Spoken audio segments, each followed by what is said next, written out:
오늘은 에베소서 6장을 보도록 하겠습니다.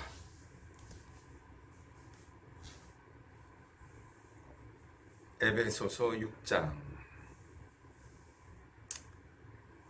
10절부터 17절 10절부터 17절까지의 말씀을 제가 먼저 읽어드리도록 하겠습니다. 종말로 너희가 주 안에서와 그 힘의 능력으로 강건하여지고 마귀의 괴계를 능히 대적하기 위하여 하나님의 전신갑주를 입으라. 우리의 씨름은 혈과 육에 대한 것이 아니요 정사와 권세와 이 어두움의 세상 주관자들과 하늘에 있는 악의 영들에게 대함이라. 그러므로 하나님의 전신갑주를 취하라.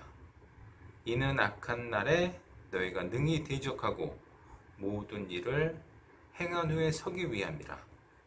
그런즉 서서 진리로 너희 허리띠를 띠고 의의 흉배를 붙이고 평안의 복음에 예비한 것으로 힘을 신고 모든 것 위에 믿음의 방패를 가지고 이로써 능히 악한 자의 모든 화전을 소멸하고 구원의 투구와 성령의 검 곧 하나님의 말씀을 가지라.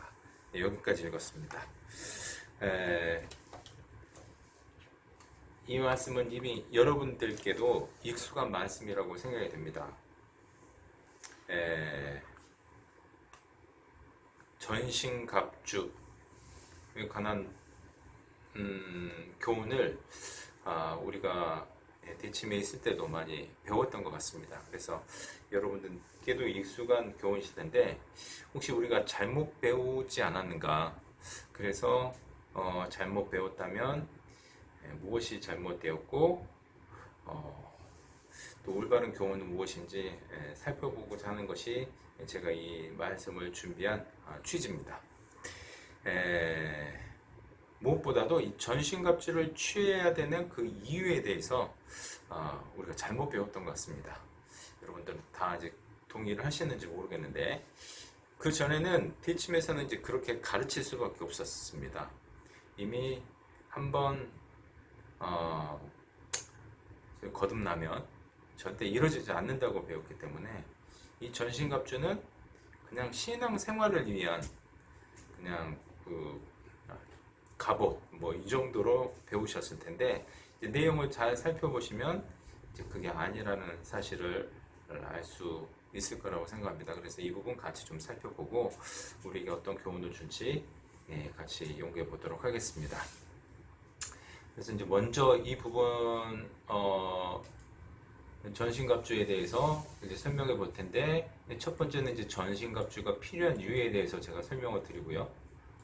그 다음에 이제 마귀의 계획 이게 어떤 의미인지, 그리고 이제 구체적으로 취해야 되는 그 전신갑주 하나의 각각의 의미에 대해서 간단히 이렇게 살펴보도록 하겠습니다. 첫 번째로 우리 전신갑주를 취해야 되는 그 이유 신앙생활을 잘하기 위함인 것인가? 이 단락에서 이 성경 구절에서 직접 그 답을 찾아보도록 하겠습니다. 11절에 보시면 마귀의 괴계를 능히 대적하기 위하여 하나님의 전신갑주를 입으라. 마귀의 괴계를 능히 대적하기 위함이라는 구체적인 목적이 있죠. 13절에도 그러므로 하나님의 전신갑주를 취하라. 이는 이유가 나오는데 악한 날에 너희가 능히 대적하고 모든 일을 행한 후에 서기 위함이라. 그러니까 악한 날에 너희가 능히 대적하고 모든 일을 행한 후에 서기 위함. 그러니까 서야 되는 이유. 그러니까 쓴다는 의미가 영어로 스탠드죠. 이 선다는 의미가 어떤 의미인지를 알아봐야 될 것 같아요. 그래서 마귀의 괴계를 대적하기 위한 것은 이제 당연한 것 같은데 이것이 과연 무엇을 의미하는가?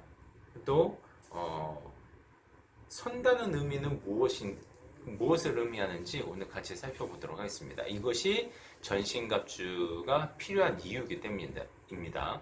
마귀를 대적하는 것은 우리가 영적 싸움을 싸우기 위함이죠. 마귀는 영적 존재니까.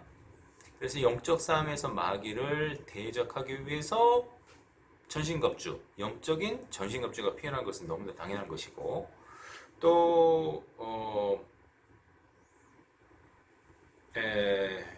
어딨지? 13절에 보시면 그러므로 하나님의 전신갑주를 취하라. 이는 악한 날에 너희가 능히 대적하고, 악한 날이 있다는 것입니다. 그래서 악한 날, 이것은 어떤 의미인가? 선한 날, 악한 날의 의미인가? 꼭 그렇지만은 않은 것 같습니다. 그리고 마지막 선다는 의미, 이걸 살펴볼 텐데, 자, 영적 싸움, 이것은 마귀가 영적인 존재이기 때문에 우리의 싸움은 혈과 육에 관한 것이 아니고 영적인 것입니다. 그래서 영적인 전신갑주를 입어야 되는데, 그래서 그 영적인 전신갑주를 살펴보면 14절, 15절, 16절, 17절에 나와 있는 것처럼 진리, 허리띠, 의의 흉배, 복음의 평안에 예비한 신, 믿음의 방패, 구원의 투구, 성령의 검, 이것들은 전부 다 영적인 것이거든요. 그래서 영적인 전투를 앞두고 이것들을 취해야 되는 것은 틀림없습니다. 그리고 마귀와의 싸움이 바로 우리 영적인 전투, 영적인 싸움이고, 이것이 사도 바울이 디모데서에서 여러 번 반복했던 그 선한 싸움이라고 할 수 있습니다. 전서 후서에서 다 나오죠. 그래서 그 선한 싸움을 싸워야 되는 것입니다.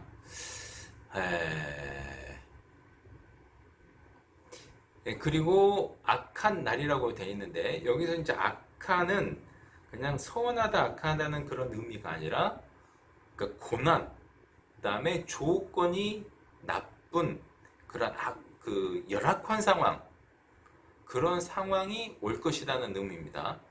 자, 우리 그리스도인들이 살아가면서, 거듭난 그리스도인들이 생활하면서 항상 좋은 날만 있을 수가 없고 악한 날이 올 것인데, 이 악한 날은 어떤 날이냐? 바로 환난의 때가 될 수 있고, 고난의 시간이 될 수가 있고, 시험의 때가 될 수 있습니다.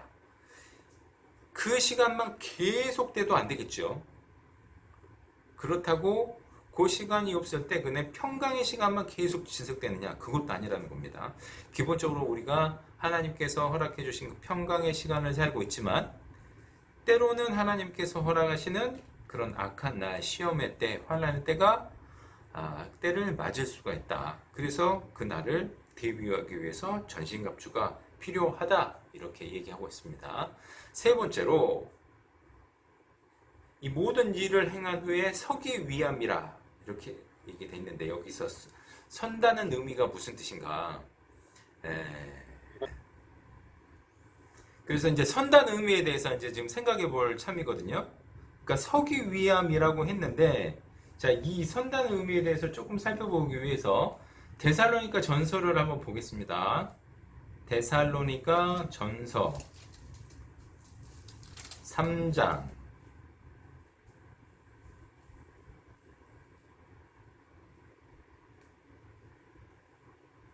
데살로니가 전서 3장 8절. 그러므로 너희가 주 안에서 굳게 선즉 우리가 이제는 살리라. 사실 선단 말이 여기만 나오는 게 아니고요, 신약성경에 많이 나옵니다. 예를 들면 깨어 믿음에 굳게 서서 라는 말도 나오고, 빌립보서 4장 1절에는 이와 같이 주 안에 서라, 이렇게 나오고, 또 선줄로 생각하는 자 넘어질까 조심하라, 이렇게 서 있다는 표현이 많이 나오는데, 여기서도 8절에서도 나오죠.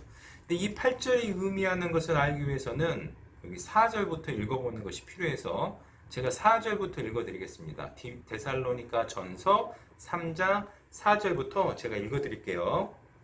우리가 너희와 함께 있을 때 장차 받을 환난을 너희에게 미리 말하였더니 과연 그렇게 된 것을 너희가 아느니라. 네, 환난에 대해서 데살로니가 성도들에게 바울이 얘기를 했습니다. 5절. 이러므로 나도 참다 못하여 너희 믿음을 알기 위하여 보내었느니 이는 혹 시험하는 자가 너희를 시험하여 우리 수고를 헛되게 할까 함이러니. 환난이 닥치고 그것이 시험이 될 텐데 그 시험을 통과하는 과정 중에 넘어진 사람이 있고, 그렇게 되면 바울이 수고했던 그 수고가 헛되게 돼버린다. 그러니까 바울이 복음을 전했는데 그 전한 복음이 헛되게 돼버린다는 것을 염려하고 있다는 걸 알 수 있죠. 이런 이런 말씀은 갈라디아서 4장에도 나옵니다. 나의 수고한 것이 헛될까 하노라. 근데 데살로니가에서도 똑같은 얘기를 했어요. 그리고 6절에 보시면 그렇게 걱정을 했었는데 6절에 보시면 지금은 디모데가 너희에게로부터 와서 너희 믿음과 사랑의 기쁜 소식을 우리에게 전하고, 또 너희가 항상 우리를 잘 생각하여 우리가 너희를 간절히 보고자 함과 같이 너희도 우리를 간절히 보고자 한다니. 이러므로 형제들아, 우리가 모든 궁핍과 환난 가운데서 너희 믿음으로 말미암아 너희에게 위로를 받았노라. 그러므로 너희가 주 안에 굳게 선즉 우리가 이제는 살리라. 내가 환난이 온다고 했는데, 그래서 시험하는 자가 와서 너희를 시험한다고 해서 나도 그 믿음을 보고자 했는데, 너희가 그 과정을 잘 겪고 너희 믿음을 잘 지켰다는 얘기를 듣고 내가 너무 기뻤다. 이런 얘기를 하고 있는 거잖아요. 그리고 믿음을 잘 지켜서 그 시험에 넘어지지 않는 것을 여기서는 섰다고 얘기를 하고 있습니다. 그러니까 우리 믿음은 하나님께서는 반드시 테스트 과정을 겪게 하시는 것 같아요. 그리고 그 과정에 잘 이기고 지키라고 항상 권면하시고 그런 힘을 주시는데, 넘어지는 사람들이 있다는 거죠. 그래서 여기 다시 이제 에베소서 6장에 가보시면 13절에 이 모든 일을 행한 후에 서기 위함이라. 이제 서야 된다. 이 믿음을 굳건히 지키고 끝까지 넘어지지 않으면 그 다음에 쓰면 된다. 이렇게 지금 말하고 있는 것입니다.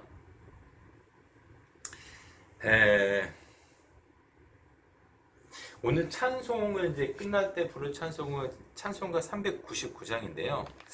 이 찬송가 399장을 잘못 부르면 오해하게 돼요. 399장의 제목이 뭐냐면요, 주의 약속하신 말씀 위에서. 주의 약속하신 말씀까지는 하는데 그 뒤에 위에서가 중요합니다. 아래에서 반대로 위에서가 아니에요. 우리는 이렇게 찬송 부를 때 주의 약속하신 말씀 위에서, 그러면 이게 구분이 안 돼요. 위에서인가 보다. 그 말씀 위에서.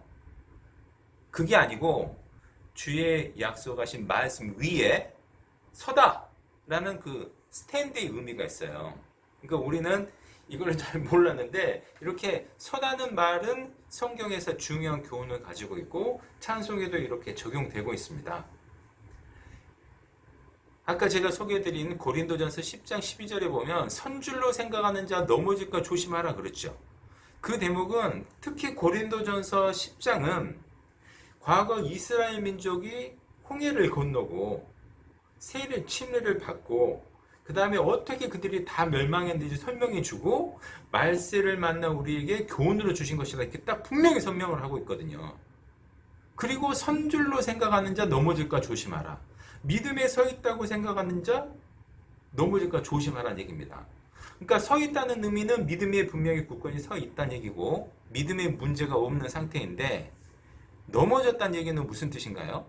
믿음을 이미 잃고 쓰러졌다는 의미입니다. 마귀의 공격을 받고 쓰러졌다는 의미입니다. 그래도 구원을 받는다느니 천국을 간다느니 하는 얘기는 말이 안 되는 거예요.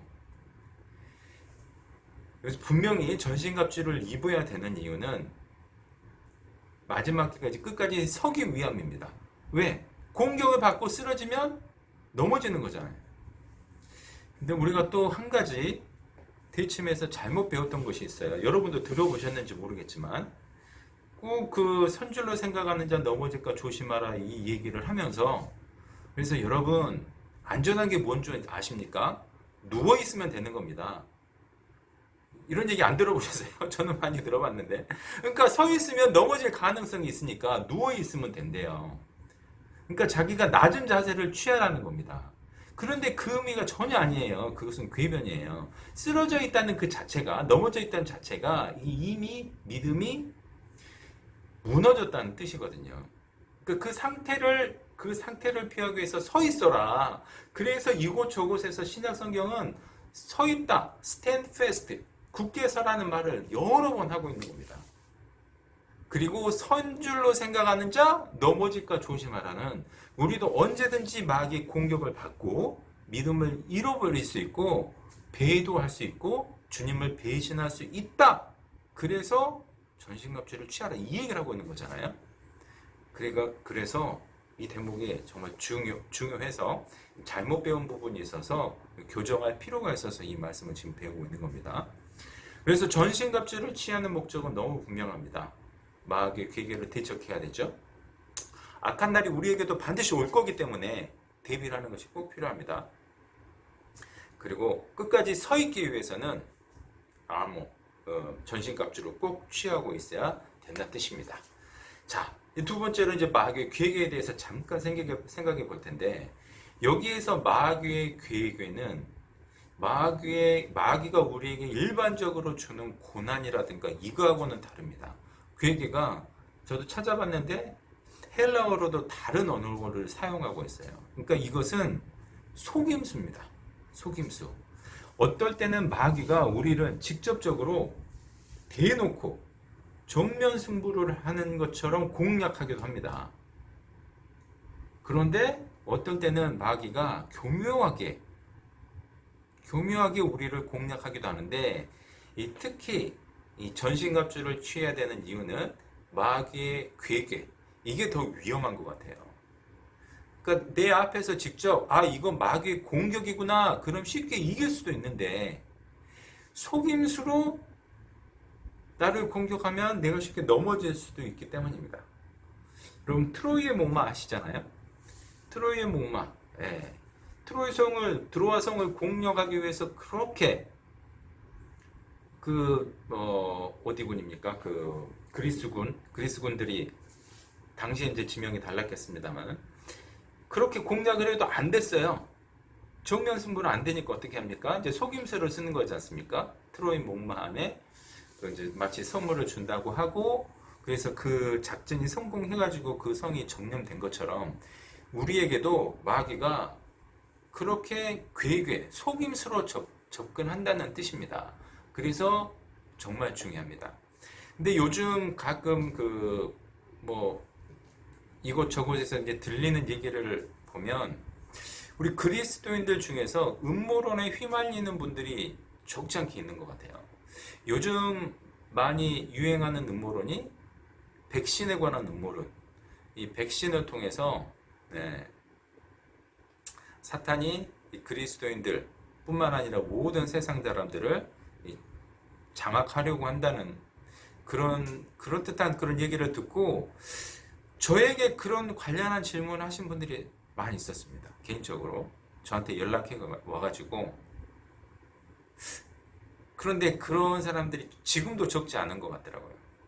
그리고 여러분이 잘 아시는 프리메이슨이라든가 일루미나티, 세계 정복 음모, 그런 음모론에 심취하신 분들이 아직도 지금 적지 않은 것 같은데, 여러분 그 마귀가 그렇게 수준이 낮지 않습니다. 만약에 그 정도로 알려질 정도로 백신의 음모론이나 프리메이슨의 음모론 등으로 우리를 공략한다면 우리는 어렵지 않게 대적할 수도 있을 것 같아요. 그런데 마귀가 우리를 공략하는 방법은 그런 방법보다 아무도 모르게 교묘하게 그렇게 하는 것이기 때문에 오히려 이렇게 다 드러난 일들에 대해서는 오히려 이건 마귀의 계획이 아닐 수도 있다는 생각을 좀 가지셨으면 어떨까 하는 생각을 좀 해본 적이 있습니다. 자, 그러면 마귀의 계획이라는 것이 구체적으로 어떻게 우리에게 닥치는 고난과 다른가? 여러분 잘 아시는 대로 솔로몬은 있잖아요. 솔로몬은 정치적으로도 많은 정적이 있었고 또 주변에 많은 국가들, 외적들이 있었습니다. 그런데 솔로몬은 그 정적들이나 외적들은 자기의 지혜로 얼마든지 다 물리칠 수 있었어요. 근데 솔로몬이 넘어졌던 건 뭡니까? 자기 방 안에 조용히 들어온 이방 여인들이었잖아요. 그러니까 솔로몬에게 마귀가 괴계를 쓴 것은 솔로몬은 결국 넘어졌어요. 넘어졌는데 솔로몬을 넘어뜨린 것은 그 연약하게 보이는 이방 한 여인이었을 수도 있다는 겁니다. 그러니까 그것을 더 조심했어야 되는데 정적과 외적들은 단호하게 대치했으면서도 자기 방 안에 몰래 은근히도 아니죠. 자기 방 안에 들어온 그 이방 여인에 대해서는 빗장을 풀어놨기 때문에 결국 넘어지는 계기가 되고 말았습니다. 반대로 요셉 같은 경우는 많은 고난이 있었습니다. 많은 고난, 형들에게 팔렸죠, 노예가 되었죠, 자유도 빼앗겼죠, 그 다음에 가족도 다 잃었는데 이런 것으로서는 요셉을 무너뜨릴 수 없었어요. 근데 요셉을 무너뜨리기 위해서 마귀는 보디발의 아내까지 사용했습니다. 마치 그 정도면 아무런 흔적도 없이 조용히 죄를 지을 수도 있었거든요. 그런데 요셉은 그런 괴계에 넘어가지 않았다는 것입니다. 하나님 앞에 죄를 지을 수 없다. 이런 것처럼 또 뿐만 아닙니다. 욥 같은 경우도 기억나시죠? 욥은 분명히 사단이 하나님께 고소해서 그 모든 재물을 한 번에 잃게 하고 그 다음에 가족을 잃게 하고 그 다음에 건강까지 잃게 했습니다. 그런데도 욥은 믿음을 잃지 않았거든요. 그것은 괴계가 아니라 눈에 보이는 재앙이었습니다. 고난이었습니다. 그런데 제 생각으로는 아내가 하나님을 욕하고 죽으라 했을 때 그때 심정이 어땠을까? 저는 그것을 좀 생각을 해봤습니다. 아내와 관계는 전혀 나오지 않고 성경에서 전혀 다루지 않고 있기 때문에 그것을 상상으로 이제 제가 조금 말씀을 드리려는 건 아니고요. 아내가 했던 그 말, 하나님을 욕하고 죽으라 할 만큼 아내는 정말 괴로워했는데 그것을 본 욥의 마음도 쉽지 않았을 거란 얘기입니다. 그리고 욥의 처가 그렇게 고난에 쉽게 그렇게 힘들어하고 넘어갔을 정도면 욥도 많은 고난을 받았을 텐데 그런 상황에서 그 아내의 한마디가 얼마나 더 힘들게 했을 수도 있었을까. 그런데 욥은 그런 것에 넘어가지 않고 끝까지 자기 믿음을 지킨 모습을 볼 수 있었습니다. 이처럼 우리에게 고난이 찾아올 수도 있는데 우리는 고난은 의연하게 대처할 수도 있습니다. 물질적인 고난, 그다음에 육체적인 고난, 그런 것들이 오면 오히려 더 하나님께 간절히 매달리고 믿음을 지킬 수도 있는데 오히려 우리가 생각지도 못한 그런 방법으로 마귀의 계기가 다가온다면 우리는 과연 준비가 돼 있을 것이냐, 이 부분은 생각해 봐야 된다는 얘기입니다. 이스라엘 출애굽을 했던 이스라엘 사람들도 마찬가지였어요. 그 사람들이 많은 고난을 겪은 것 같지만 사실은 하나님께서 그들에게 특별한 은혜를 베푸셨어요. 40년간 다녔어도 발이 붙지 않고 의복이 헤어지지 않고 그다음에 그 광야 생활하는데 항상 구름이 따라다녔죠. 그러니까 그 떼약볕에서 그렇게 노출된 생활을 하지 않았다는 겁니다. 그러니까 그런 환경이 그들을 넘어뜨린 것이 아니고 함께 속한 탐욕을 품은 자, 그리고 발람이 분명히 모압 왕에게 그 사주를 받아가지고 이스라엘을 저주하라고 했지만 결국 하나님께서 역사하셔서 계속 이스라엘을 축복하게 하셨어요. 그런데 그 이스라엘을 축복한 그 발람의 입이 미디안의 여인들을 취하게 만들어가지고 대거 큰 재앙을 맞게 됩니다. 이처럼 우리가 외부적으로 겪는 큰 고난들, 이것은 사실 우리의 믿음을 그렇게 넘어뜨리게 하는데 결정적인 요소가 아닐 수 있습니다. 물론 그것들로 넘어지는 사람들도 있지만, 그런데 우리가 더 중요하게 더 생각해야 될 부분은 우리도 모르는 마귀의 속임수, 그것이 괴계이고 그것이 더 우리에게 더 치명적인 것보다 그래서 그것을 대적하기 위해서는 이 전신갑주가 필수다. 이렇게 이 성경에서는 지금 말하고 있습니다. 자, 그래서 이런 이유로 이 전신갑주를 이제 취해야 되는데 이제 전신갑주가 무엇인지 마지막으로 좀 보도록 하겠습니다. 14절. 그런즉 서서 진리로 너희 허리띠를 띠고 의의 흉배를 붙이고 평안의 복음에 예비한 것으로 신을 신고 이 모든 것 위에 믿음의 방패를 가지고 이로써 능히 악한 자의 모든 화전을 소멸하고 구원의 투구와 성령의 공 곧 하나님의 말씀을 가지라. 진리의 허리띠. 이것이 우리가 첫 번째 가져야 될 전신갑주입니다. 우리가 넘어지지 않고 굳게 서서 지켜야 될 것 중에 하나는 진리의 허리띠. 지금 세상에서는 많은 교단이 있고 많은 다양한 교리들이 있습니다.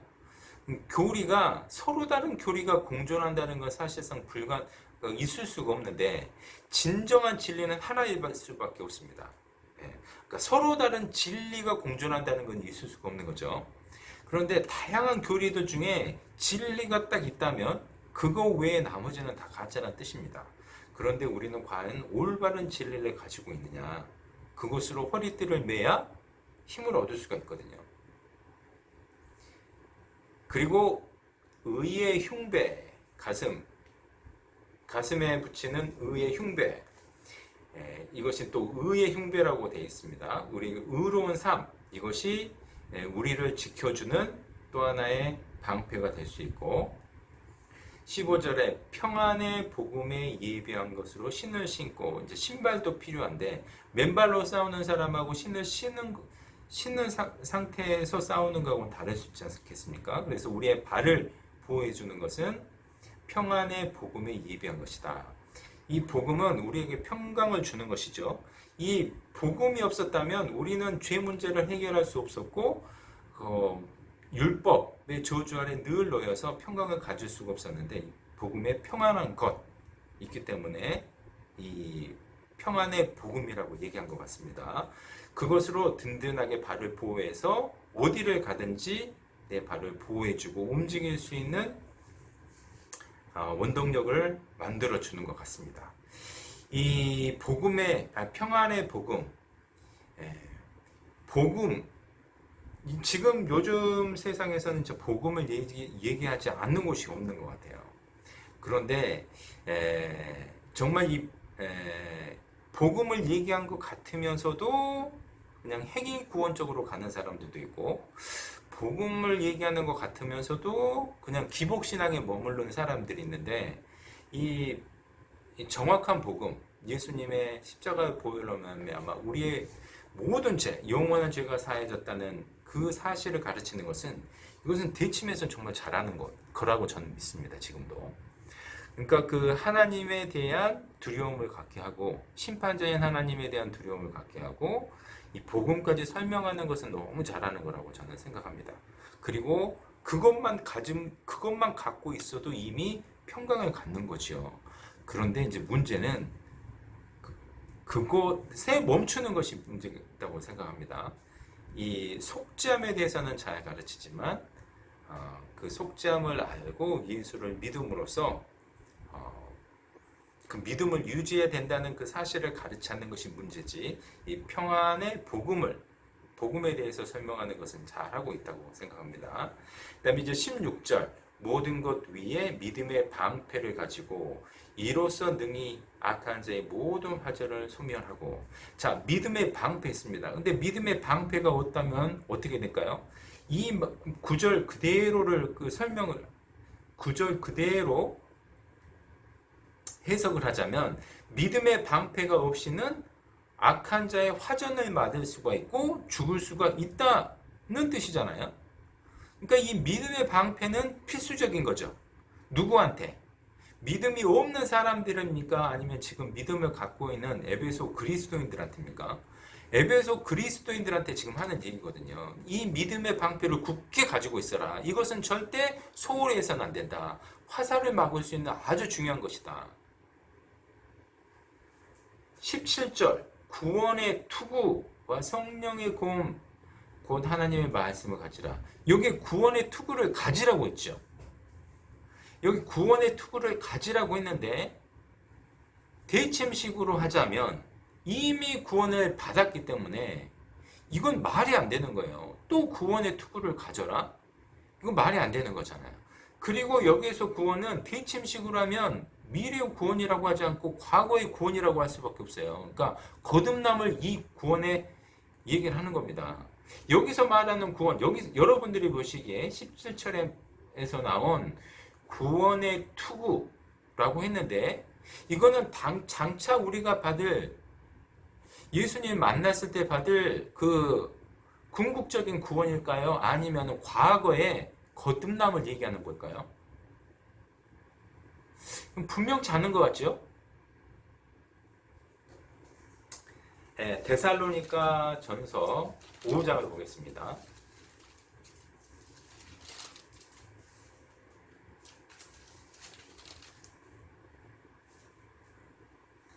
데살로니가 전서 5장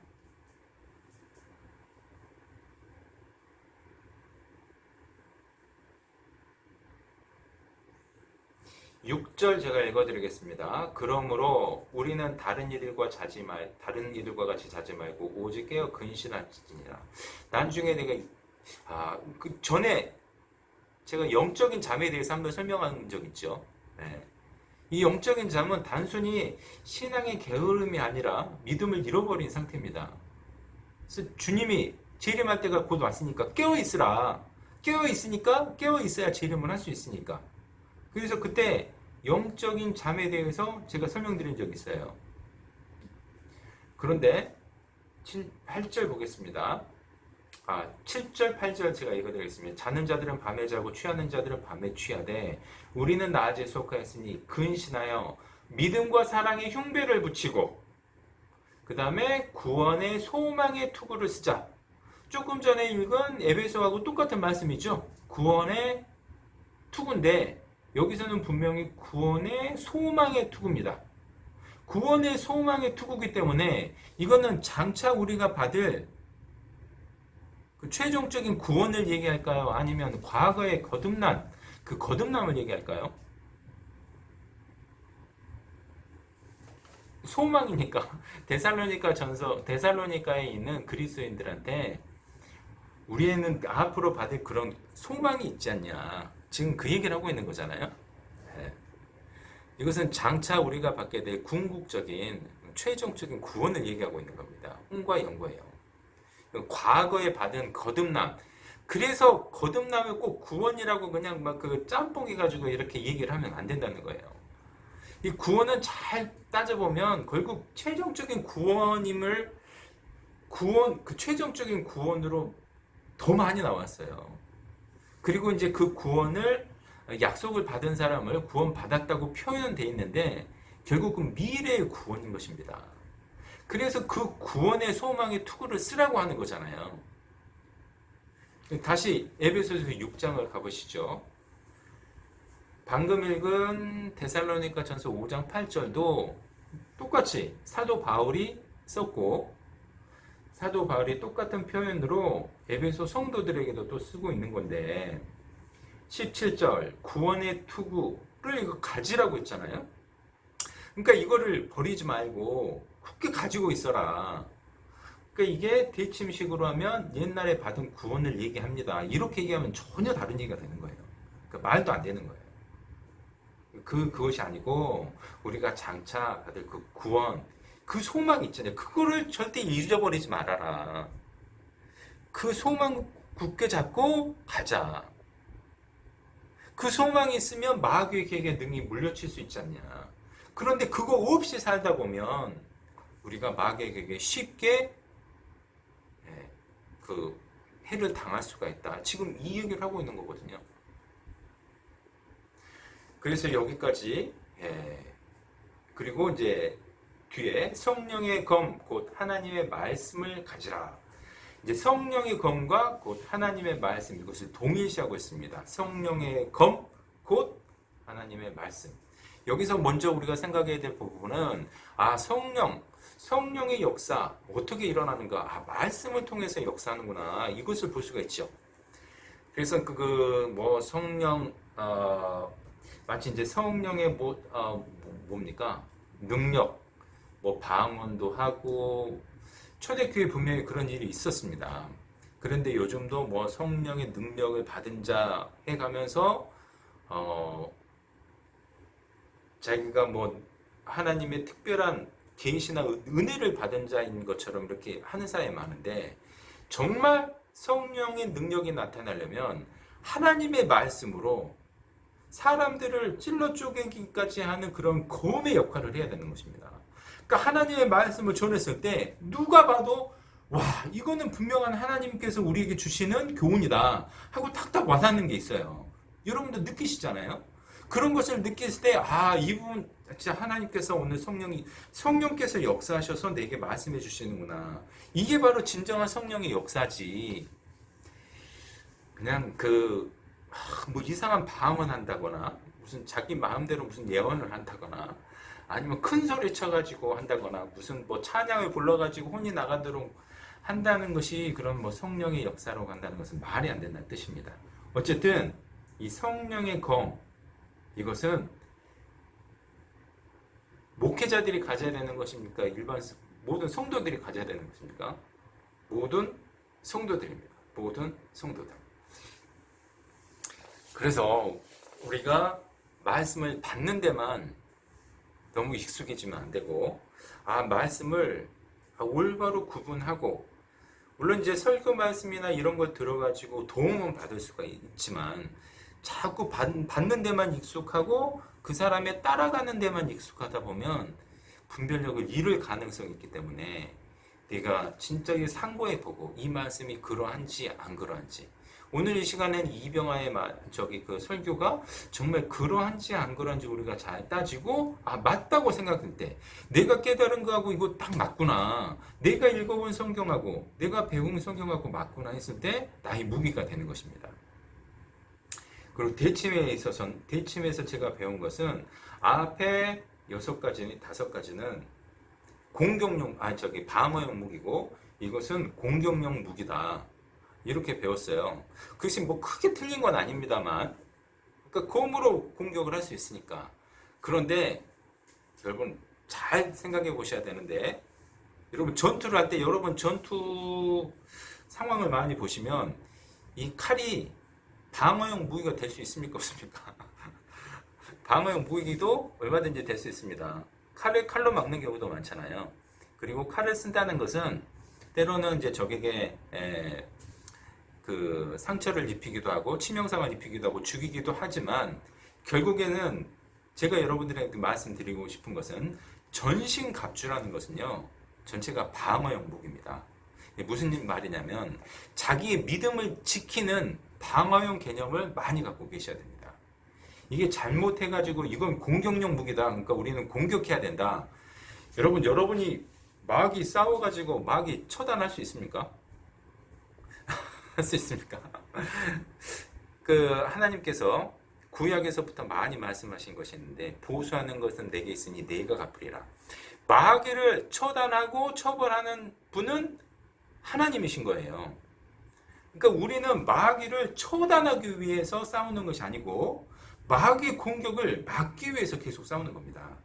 그런데 이런 전신갑주가 있고 투구도 있고 방패도 있고 칼도 있다는 뜻이죠. 지금 우크라이나 전쟁을 하고 있는데, 우크라이나하고 러시아하고 지금 전쟁을 하고 있잖아요. 근데 우크라이나도 모든 전력을 동원해가지고 러시아하고 싸우고 있는데, 러시아 땅은 절대 침범하지 않습니다. 그 사람들의 목표는 싸워서 안 될 걸 알지만 자기 나라를 최대한 지키기 위함인 거거든요. 그런 의미라는 거예요. 우리는 신앙생활의 목표가 마귀를 처단하기 위함이 아닙니다. 우리 신앙을 지키기 위함입니다. 그러기 위해서는 때로는 말씀의 검도 필요하다. 예수님께서 사탄의 시험을 받을 때 말씀을 사용하셨죠. 근데 그 자리에서 마귀를 처단한 것이 아닙니다. 그것은 아버지께서 마지막 날에 하실 일이고, 그 마귀들은 영적인 존재로서 전부 다 지옥불에서 처단을 받을 일입니다. 그래서 우리는 이 성령의 검도 필요한 이유가 우리의 믿음을 지키기 위해서인 것입니다. 이 부분은 분명히 알아야 돼요. 그래서 이 선한 싸움, 대침에서는 지금은 조금 모르겠습니다. 오늘 대침 얘기를 너무 많이 해서 좀 미안하긴 한데, 선한 싸움이라고 카페를 만들었어요. 그러니까 우리는 이단이 아니다, 뭐 이런 것을 막 대적하기 위해서 이렇게 만들었는데, 그것이 진짜 성경에서 말하는 선한 싸움인지 좀 모르겠어요. 제가 본 선한 싸움은 우리를 믿음을 지키기 위한 것입니다. 그러기 위해서는 마귀의 공격이 지속적으로 올 것이고, 우리는 그 싸움을 싸기 위해서 이런 전신갑주가 필요하고 말씀도 필요한 것이죠. 그래서 이 전신갑주에 대한 오해가 분명히 대침에서는 있었고 우리가 잘못 배운 것이 맞습니다. 저도 한때는 비슷하게 가르쳤지만 그때도 항상 궁금했던 게, 왜 구원의 투구를 가지라고 했을까? 구원 받은 사람한테. 당시에는, 지금은 이제 제가 거듭남이라고 얘기하지만 그 당시에는 구원 받은 사람들이었잖아요. 여러분도 구원받은 사람, 저도 구원받은 사람. 왜 구원받은 사람한테 구원의 투구를 가지라고 했을까? 취하라고 했을까? 항상 구문이었는데, 우리가 진짜 이렇게 성경을 잘못 배운 게 많았구나. 그러니 시작부터가 잘못되었으니 계속 거기에 억지로 끼워 맞추려고.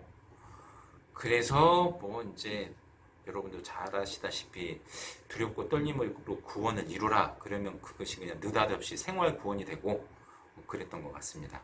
오늘도 이 말씀으로 통해서 한번 좀 정리해 보시고, 반드시 대침의 교리를 비판하는 취지가 아니고 정말 우리의 신앙을 위한 거잖아요. 우리의 신앙과 우리의 믿음을 지키는데 사도 바울이 어떤 심정으로 이걸 얘기를 했고 어떤 이유로 우리에게 이 전신갑자를 취하라고 했는지, 그것을 배우는 계기가 되었으면 좋겠습니다.